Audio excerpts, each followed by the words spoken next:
वाले इलाके में मौजूद हो और उस इलाके का नाम होता है नॉर्वे। वो लड़की वहाँ से भाग रही होती है, ऐसे लगता है अपनी जान बचा के भाग, वो अपनी जान बचाकर ही भाग रही होती है क्योंकि उसके पीछे ज़ॉम्बीज लगे। इतनी कोशिश के बाद भी वो अपनी जान नहीं बचा सकती क्योंकि वो ज़ॉम्बीज उसको पकड़ लेते हैं और मार देते हैं। उसके बाद हम देखते हैं कि एक गाड़ी में 7 लोग होते हैं जो आपस में फ्रेंड्स होते हैं। वो कहाँ जा रहे होते हैं? वो दरअसल अपने एक फेस्टिवल यानी ईस्टर वेकेशंस को सेलिब्रेट करने जा रहे हैं और जिस जगह वो जाते हैं उसका नाम होता है ऑक्सफोर्ड। उन्हें जिस जगह पर जाना था वो पहाड़ों के बिल्कुल पीछे था, जहाँ पर वेगार्ड की दोस्त होती है उसका कैबिन होता है और उन लोगों को वहाँ पर स्टे करना होता है। और जिस रास्ते से वो लोग जा रहे थे उसके ऑपोजिट रास्ते से वो लड़की भी अपने कैबिन में पहुँचने वाली। और जैसे ही वो लोग ऑक्सफोर्ड में दाखिल होते हैं वो अपनी कार को वहीं पर खड़ा कर देते हैं क्योंकि गाड़ी आगे जाने की जगह मौजूद नहीं क्योंकि वो एक बर्फानी और पहाड़ी इलाका होता है। उसके बाद हम देखते हैं वेगार्ड अपनी स्नो बाइक रैक पर बैठता है और बाकी सब उसको फॉलो करते हुए उसके पीछे जाते हैं और थोड़ी ही देर बाद वो उस कैबिन तक पहुंच जाते हैं जहां पर उन्हें पहुंचना होता है। वो लोग स्नो में काफी एंजॉय करते हैं। इसके बाद हम देखते हैं कि रात हो जाती है, घर में जा रही होती है लेकिन वो देखती है कि वहाँ पर कोई मौजूद है। वो काफी डर जाती है और भागते हुए उस कैबिन में आती है और अपने सब फ्रेंड्स को बताती है कि उसने वहाँ पर कुछ देखा है। वो लोग उसकी बात सुनकर फौरन उठ खड़े होते हैं और देखने जाते हैं कि वहाँ पर कौन है। और जैसे ही वो वहाँ पर पहुँचते हैं उन्हें कुछ दिखाई नहीं देता। इसके बाद फौरन ही वहाँ पर एक आदमी आ जाता है और वो उनसे कॉफी का एक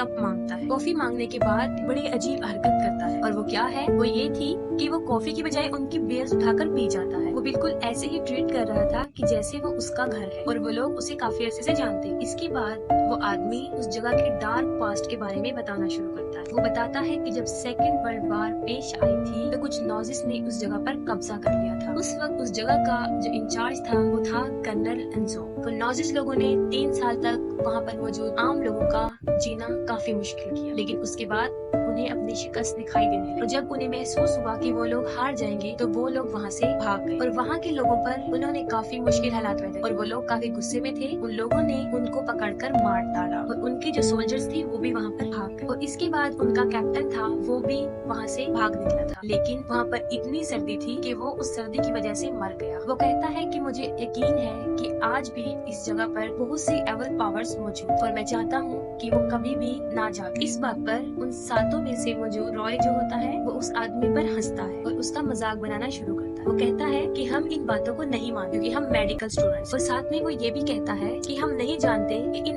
एवल्स को या उनकी पावर को खत्म करने का क्या इलाज। ये सुनकर वो आदमी शदीद गुस्से में आ जाता है और उस गुस्से के आलम में वो उसको पकड़ लेता है और कहता है कि जब तुम्हारी आंतों को बाहर निकाल दिया जाएगा या इसका इलाज है तुम्हारे पास, उस हालत में तुम क्या करोगे। उन लोगों को वार्निंग देता है और वहाँ से चला जाता है और कुछ फासले पर वो टेंट लगाता है। उसे भूख लगी होती है और वो खाना खाता है और थोड़ी ही देर बाद कुछ आवाजें सुना लेकिन उसे नहीं पता होता ये किस चीज की आवाज। वो पता लगाने के लिए देखने जाता है कि ये किसकी आवाज है। तो कुछ फासले पर उसको एक ज़ॉम्बी खड़ा हुआ नजर आता है। वो उस ज़ॉम्बी से अपनी जान बचाने का सोच रहा होता है कि अचानक दूसरा ज़ॉम्बी उसके पास आता है और उसके गले को काट दिया जाता है लेकिन फिर भी कोशिश करके हिम्मत करके वो उस ज़ॉम्बी से अपने आप को छुड़ाता है और फौरन अपने टेंट में चला जाता है लेकिन उसके साथ ज़ॉम्बी भी चला जाता है और वो उसको वहीं पर मार डालता है। उस आदमी की बातों का वेगार्ड पर काफी असर हुआ था और उसको अपनी दोस्त सारा की बहुत फिक्र हो रही और वो ये फैसला करता है कि वो सारा को ढूंढ कर लाएगा और वो अपने दोस्तों को कहता है कि मैं जा रहा हूँ और अगर मैं कल तक वापस ना आया तो हमारी कार जो खड़ी है वो उसके पास जाएं और वहाँ से हेल्प ले सकते हैं। इसके बाद विगड़ वहाँ से चला जाता है और जैसे ही वो वहाँ से चला जाता है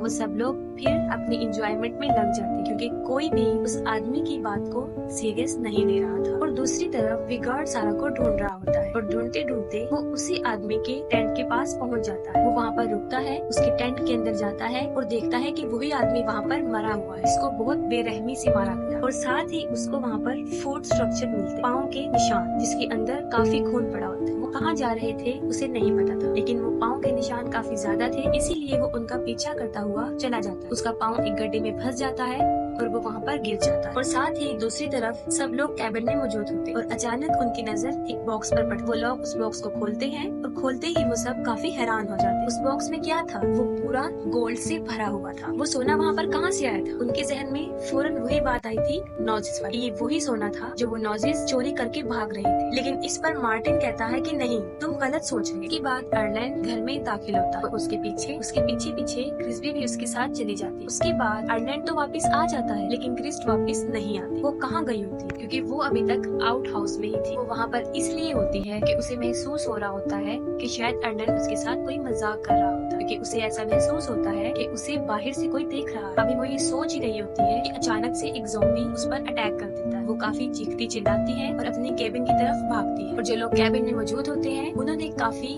लाउड वॉल्यूम में म्यूजिक लगाया होता है, जिसकी वजह से क्रिस्ट की आवाजें उन तक नहीं पहुँच, लेकिन हैना सुन लेती है। वो फौरन म्यूजिक बंद करती है और देखती है कि ये किस चीज की आवाज। वो बाहर की तरफ देखती है, तभी क्रिस्ट को ज़ॉम्बी पकड़ लेता है और वो ज़ॉम्बी क्रिस्ट को अपने साथ पकड़कर ले जाता है। हैना काफी देर तक बाहर देखती रहती है, लेकिन उसको बाहर कुछ नजर नहीं आ रहा होता। वो सोचती है कि यहाँ पर जरूर कोई गड़बड़ है। वो कहती है कि मुझे कुछ ठीक नहीं लग रहा होता। वहाँ पर मौजूद उसके 3 दोस्त होते हैं। वो उनको लेकर बाहर आती है ताकि वो क्रिस्ट को ढूंढ सके। वो चारों लोग मिलकर क्रिस्ट को ढूंढते हैं, लेकिन क्रिस्ट उनको नहीं मिलती। उन्हें क्रिस्ट तो नहीं मिलती, लेकिन वहाँ पर एक बैग मौजूद होता जो कि सारा का होता, इसका वो केबिन था। अब उन लोगों को उस जगह के बारे में डाउट होने लगा और वो लोग उस जगह को अच्छा नहीं समझ। और हैना मुसलसल बाहर देखती है। हैना बाहर देख रही होती है कि अचानक वो देखती है कि वहाँ पर क्रिस्ट आ गई। इसको देखकर वो काफी मुतमईन हो जाती है। क्रिस्ट को थोड़ी देर देखने के बाद वो देखती है कि वो सिर्फ क्रिस्ट का सर था। वो काफी डर जाती है और डर जाने की वजह से वो जोर से चिल्लाने लगती है। लिव फौरन भाग कर आती है। वो देखती है कि हैना क्यों चिल्ला। ये देखते हुए वो भी बाहर को देखती है, लेकिन उसको बाहर कुछ भी दिखाई नहीं दे रहा होता। लिव बाहर देखती है तो साथ ही एक ज़ॉम्बी उसके बालों को मजबूती से पकड़ लेता है। वो काफी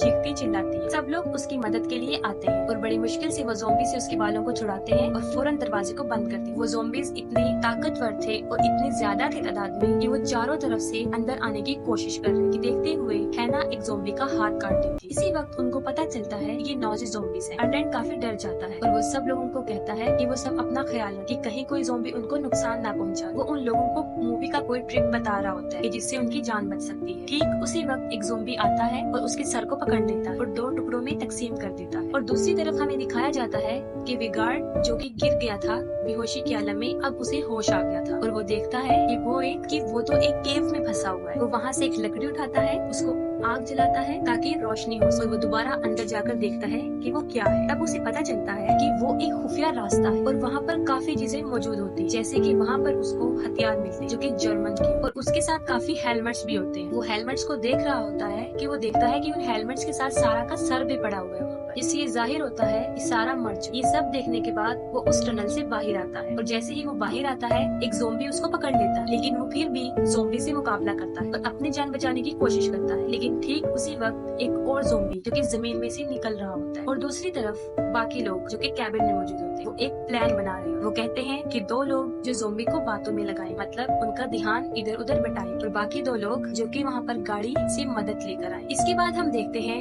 कि मार्टिन और रॉय जो कि उन ज़ॉम्बी का जहन इधर उधर करने आते कि वो उनकी तरफ मुतवज्जा ना, और दूसरी तरफ हैना और लिव अपनी मदद के लिए उस कार की तरफ भागती। वो लोग रास्ता भूल जाती हैं। इतनी बड़ी मुसीबत में फंसने के बाद ये काफी नहीं होता कि फौरन वहाँ पर ज़ॉम्बीज आ जाते। वेगार्ड जो कि उन ज़ॉम्बीज का मुकाबला कर रहा था उन दोनों ज़ॉम्बीज को मार डालता और साथ ही वो ज़ॉम्बी उसे पकड़ लेता है और वो दोनों नीचे गिर जाते हैं। उस ज़ॉम्बी के साथ एक रस्सी होती है। वेगार्ड उसको पकड़ के उस ज़ॉम्बीज के साथ नीचे गिर जाता है और लटका रहता है। ज़ॉम्बी और वेगार्ड रस्सी के साथ लटके होते हैं और ज़ॉम्बी वेगार्ड की गर्दन पर काट लेता है, लेकिन वो फिर भी अपनी जान बचा लेता है और वहाँ से ज़ॉम्बी को नीचे फेंक देता है और रस्सी को ऊपर की तरफ खींचते हुए अपनी जान बचाने की कोशिश करता है। और दूसरी तरफ हैना और लिव जो कि अपनी मदद को गई, वो भी ज़ॉम्बीज का मुकाबला कर रही होती हैं, लेकिन लिव उनका मुकाबला नहीं कर सकता और ज़ॉम्बीज उसे पकड़ लेते हैं और चीर-फाड़ करके उसको मार डालते। लेकिन मरने के साथ साथ वो एक इलेक्ट्रिक स्ट्रिक लेती है और उन सारे ज़ॉम्बीज को मार देती है। ये देखकर उन ज़ॉम्बीज का कैप्टन कर्नल हर्ट्जब भी वहाँ पर आ जाता है। हैना उस जगह की टॉप पर खड़ी होती है। वो देखती है कि मदद कहाँ से ली जाए। जब उसे कुछ समझ नहीं आ रही होती तो वो बर्फ को ही तोड़ना शुरू कर देती है। बर्फ टूट जाती है और एक ज़ॉम्बी जो उसके पीछे पड़ा था वो उसके साथ नीचे गिर जाती है और अपनी जान बचा ले। उसकी जान तो बच जाती है लेकिन वो बेहोश हो जाती है और जब उसको होश आता है तो वो देखती है कि उसके ऊपर काफी बर्फ है,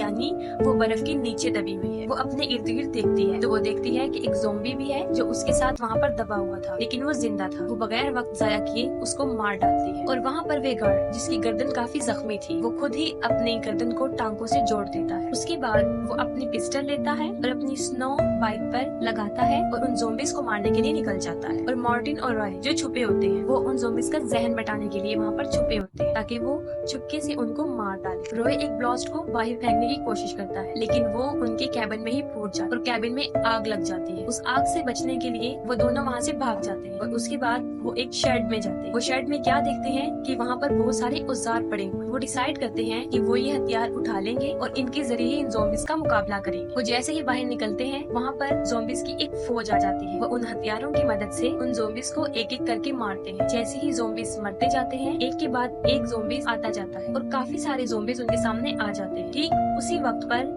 वेगार्ड वहाँ पर पहुँच जाता है और वो अपनी मशीनी गन से चारों तरफ फायर करता है और सारे ज़ॉम्बीज़ को मार डालता है। इसके बाद और ज़ॉम्बीज़ आते हैं, लेकिन वेगार्ड उनको मारता जाता है। लेकिन उसके बाद उसके साथ बहुत बुरा होता है। काफी सारे ज़ॉम्बीज़ अचानक उस पर हमला कर देते हैं और उसके हाथ पाँव को तोड़ देते हैं। इस सारे आलम को उसके दोनों दोस्त भी देख रहे हैं और मार्टिन काफी गुस्से में आ जाता है और गुस्से में वो उन ज़ॉम्बीज़ को अंधाधुंध मारना शुरू कर देता है। जब वो ज़ॉम्बीज़ को मार रहा होता है तो ठीक है ना, उसी वक्त पर वहाँ पर पहुँच जाती है और वो वेगार्ड के पीछे खड़ी होती है। वो समझता है कि वो भी एक ज़ॉम्बी है और वो फौरन उस पर भी अटैक कर देता है। वो उसकी गर्दन पर कुल्हाड़ा मार देता है। वो काफी जख्मी हो जाती है और वो मरना शुरू हो जाती है। मार्टिन जब ये देखता है तो वो काफी सैड हो जाता है, लेकिन ये वक्त उनके अफसोस करने का नहीं था, बल्कि जान बचाने का था, क्योंकि उसके सामने काफी सारे ज़ॉम्बीज़ की एक फौज खड़ी हुई। मार्टिन उनको मार रहा होता है। उन ज़ॉम्बीज़ में से एक ज़ॉम्बी उसके हाथ पर अटैक करता है और उसे मारता है। जब वो ज़ॉम्बी उसके हाथ पर काट रहा होता है तो उसको फौरन उस आदमी की बात याद आती है और वो फौरन कुल्हाड़ी लेकर अपने हाथ को काट देता है। हाथ को काटने के बाद वो काफी खुश दिखाई देता है, क्योंकि वो इस बात पर खुश होता है कि अब वो भी उनकी तरह ज़ॉम्बी नहीं बनेगा। वो वहाँ खड़ा होता है और फौरन एक ज़ॉम्बी जमीन से निकलता है और उसको दांतों से मार डालता है, लेकिन फिर भी वो अपनी जान बचाने की कोशिश करता है। वो चीखता चिल्लाता रहता है, वो गुस्से में होता है और वो पाँव से उस ज़ॉम्बी को मारना शुरू कर देता है। वो सारे ज़ॉम्बीज़ को मार देता है। सिर्फ जो रह जाता है वो होता है हर्ज़ोग। वो सोचते हैं कि हम फौरन हर्ज़ोग को मार दें और अपनी जान छुड़ा के वहाँ से भाग जाएं। लेकिन हर्ज़ोग मुंह खोलता है और मुंह से कुछ बोलना शुरू कर देता है, जिससे सारी जमीन हिलने लगती है। वो मुंह से बोलता रहता है, जमीन हिलती जाती है और एक एक करके उस जमीन में से वो मुर्दा ज़ॉम्बीज़ उठ रहे थे और फिर से एक फौज बन गई। उन लोगों को लगता है कि अब वो काफी मुश्किल में है, इसलिए वो दोनों वहाँ से अपनी जान छुड़ाकर भागने की कोशिश करते हैं। हर्ज़ोग देखता है कि उसके पाँव के पास एक हथौड़ी पड़ी। वो लोग भागते हैं और रॉय का पाँव किसी झाड़ी में फंस जाता है और फौरन हर्ज़ोग उसके पास पहुँच जाता है। साथ ही उसका दोस्त हर्ज़ोग के सर में हथौड़ा मारता है। जब वो हर्ज़ोग को मार रहा होता है तो वहाँ झाड़ियों में मौजूद एक टहनी उसके पेट में चली जाती है और उसकी सारी आंतड़ियां बाहर आ जाती है। वो फौरन रॉय के पास जाता है, उसकी पॉकेट में हाथ डालता है और वहाँ से एक घड़ी निकालता है और फौरन सोच में पड़ जाता है, यानी उसके जहन में क्या चल रहा है। वहाँ से भागता है और उसी कैबिन की तरफ जाता है जहाँ पर वो रह रही होती है। वो देखता है कि कैबिन बुरी तरह जल रहा है। वो फौरन कैबिन में दाखिल होता है। किसी तरह वो उस खजाने को, जिसमें गोल्ड था, उस बॉक्स को उठाता है और इसके बाद वो उन ज़ॉम्बीज़ के कैप्टन को वो पकड़ा देता है, जिससे वो काफी पुरसुकून लगते हैं। इसके बाद मार्टिन अपनी जान छुड़ा के वहाँ से निकलता है और अपनी कार के पास आ जाता है और जैसे ही वो वहाँ पर पहुँचता है वो गाड़ी के अंदर बैठ जाता है और वो गाड़ी स्टार्ट कर रहा होता है कि फौरन उसकी जेब से वही वाला कॉइन जो हैना ने चोरी से डाला था नीचे गिर जाता है और फौरन उसके सामने हर्ज़ोग आ जाता है, जो कि बुरी तरह चिल्ला रहा होता है और वो उसका शीशा तोड़ने की कोशिश करता है और इसके बाद मूवी द एंड।